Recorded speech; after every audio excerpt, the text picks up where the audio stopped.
Welcome to Book TV's Afterwards.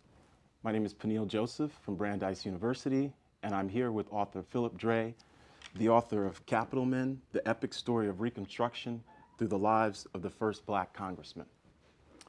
Well, Philip, great to have you here. Thanks. Nice to be here. Well, my first question for you is, what was Reconstruction and why did it matter?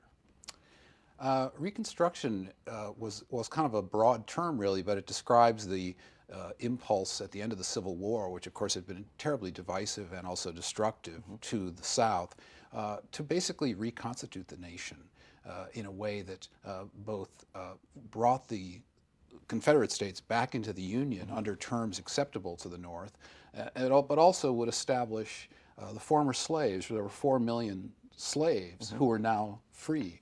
It was an attempt to establish the slaves, former slaves, as citizens. And so basically to kind of set the nation, to reconstruct the nation, to kind of set it off anew, and to kind of try to set some new parameters to both allow for the recovery of a very damaged country, but also kind of set a path toward the future that would be more greatly democratic and equal. Who were some of these first African American congressmen? Because of course only men got the right to vote in terms of Black men. That's right, which was of course something that was a bitter pill for a lot of women who had been involved with the abolition movement. They felt kind of left behind by that, but that's another issue. What happened as part of the Reconstruction was the federal government mandated that for the southern states to be readmitted into the Union, they would have to hold constitutional conventions on the state level and basically kind of like sort of rewrite the laws under which they had lived. And this included the franchise for Black men.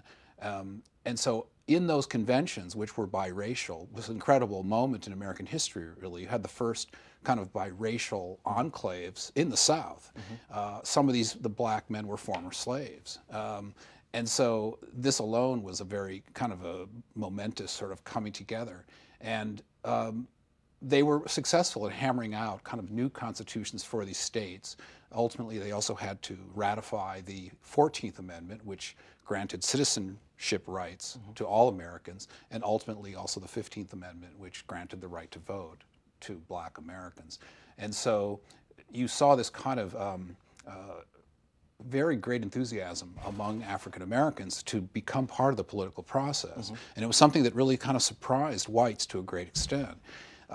There were among a lot of whites in the South an attitude that it's a wonderful term, masterly inactivity, which referred to the sense on the whites' part that, well, okay, so if the federal government wants to empower the former slaves, we'll let them do that. And of course, they'll see very quickly that that's not going to work, and they're going to welcome us back, the whites. Well, of course, the opposite happened, which is the African Americans proved actually fairly adept at picking up the politics. Many of them, not all were former slaves. Some had been free Blacks in the South. Many very sort of stellar individuals came forward and really were very distinguished legislators. And so you had this kind of upward surge of political interest, as well as in education. As you know, that's kind of a famous thing, is that after emancipation, you know, because many Blacks had not been allowed to learn how to read in the South, there had been a law, you had this kind of a tremendous upsurge of interest in literacy. And schoolhouses were packed with not only young children, but also 70 and 80-year-old people, many of whom just wanted to learn how to read so they could read their own Bible. But it was all part and parcel of this kind of sort of an upwelling of enthusiasm. And the first Black congressmen, many of them sort of came out of that milieu of the sort of like heady Black political sort of spirit that attended those constitutional conventions in the late 1860s. Your story really tells a narrative filled with these rich, colorful characters, some who were really brilliant, some who were semi-literate. Can you discuss some of these characters? Robert Smalls, the boat thief. The boat thief. Robert Smalls, that's how I start Capital Men out, with his story, an amazing story of a man who was a slave. Although, of course, remember that slavery always could mean different things. He was a slave, however, he was free to work on his own as long as he paid his master a certain weekly or monthly fee. He lived in Charleston. He was adept at, he learned how to work on a boat as a slave, and eventually became so trusted that he was working for the Confederacy on a small transport ship in Charleston Harbor. He was so trusted that the captain left him and his African American crew alone on the boat one night, and Robert Smalls decided to steal it and take the boat out, run the blockade, and basically turn the boat over to the Union Navy, which he did. And Robert Smalls overnight became really one of the first heroes of the Civil War on the Union side. The war hadn't been going that well. This was in the summer of 1862. Mm-hmm.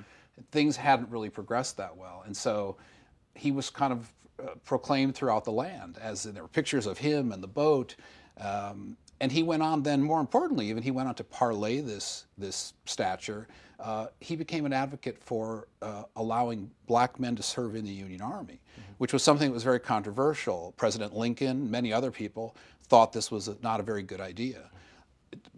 Military men who were closer to the action, more in the field, tended to advocate for it because they thought it would really help turn the tide. And of course, they were the ones seeing many of the former slaves coming into their lines, or slaves, fleeing the war, mm-hmm. refugees. Many of these men were eager to serve. And of course, Frederick Douglass, the great abolitionist author, was kind of banging the drum for this kind of the enlistment of African Americans. Mm-hmm. So Robert Smalls, he sort of parlayed his fame as a war hero.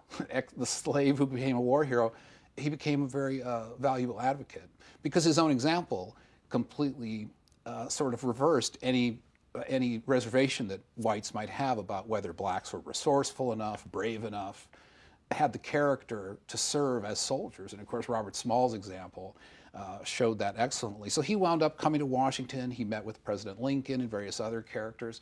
And it's hard to give him all the credit because there were a lot of people working on this. But eventually, of course, African American men were drafted, were taken into the service, enlisted, and about almost 200,000 of them served in the Civil War. About 40,000 lost their lives and distinguished themselves in many, many battles.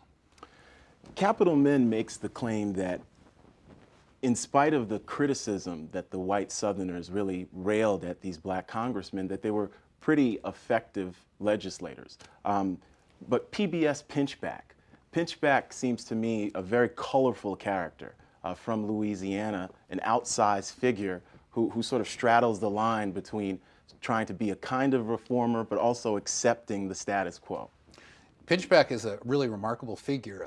PBS Pinchbeck, he had been a kind of like what you call like a hustler, a riverboat gambler mm-hmm. during the Civil War, and found his way to New Orleans. Was very bright and eager to kind of get involved in politics. Because one thing about black men, particularly of this generation, is they saw clearly that this was an opportunity. They had waited decades, years mm-hmm. for the idea that they could actually be involved and get involved in politics, play a role. Pinchbeck, you're right. He was an interesting character. He was known. He had a lot of enemies because he was he was an operator. Let's put it that way. Kind of a street brawler. He had been in a couple of fights in New Orleans, this sort of thing. He was a tough character. On the other hand, he wrote a beautiful civil rights law for Louisiana that was eventually adopted by the legislature. And of course, he then became the governor of Louisiana during a period when the white carpetbagger governor, Warmoth, had been impeached. And so Pinchbeck was this kind of he had a kind of meteoric rise from very modest origins. But at the same time, when he was eventually chosen by the legislature in Louisiana to go to the United States Senate, the U.S. Senate would not allow him in because of the sort of fractious nature of politics in Louisiana, which were always a mess mm-hmm. with competing sides arguing over the election results. And just Pinchbeck, he had a very kind of nefarious reputation.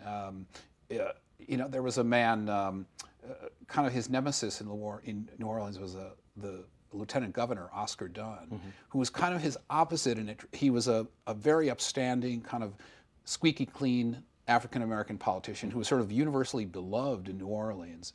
And he had sort of managed to rise to power by being honest. Mm-hmm. And it was in Reconstruction, which was called the era of good stealing, when there was a lot of kind of underhanded stuff going on. Mm-hmm.